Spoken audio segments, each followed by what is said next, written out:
السلام علیکم. وعلیکم السلام ورحمۃ اللہ وبرکاتہ. احمد سیاده څنګه یې؟ خیر ټیک ټاک یې؟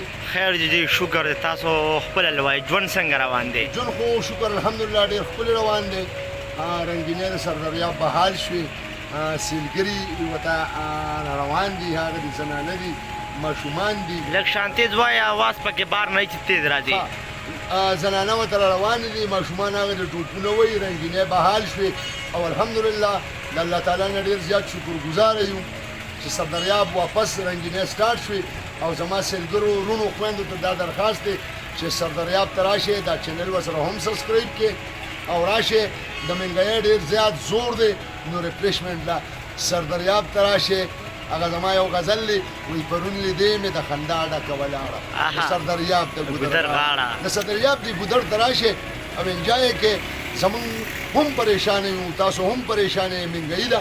نو چې سردریاب ته څومره ډېر خلک راځي نو موږ به ډېر خوشحالېږو او دا خلک به هم خوشحاله شي.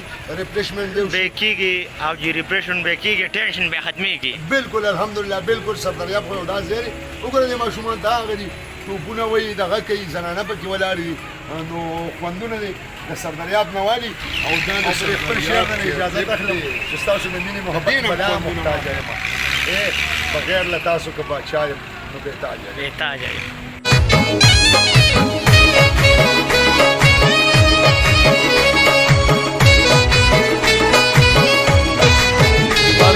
دمې د خندا ډکه ولاړه د سدریاب د ګودر غاړه.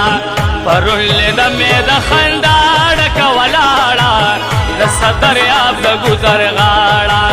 حیران ولاړم د ښایستو کډه تلاړه د سدریاب د ګودر غاړه، د سدریاب د ګودر غاړه.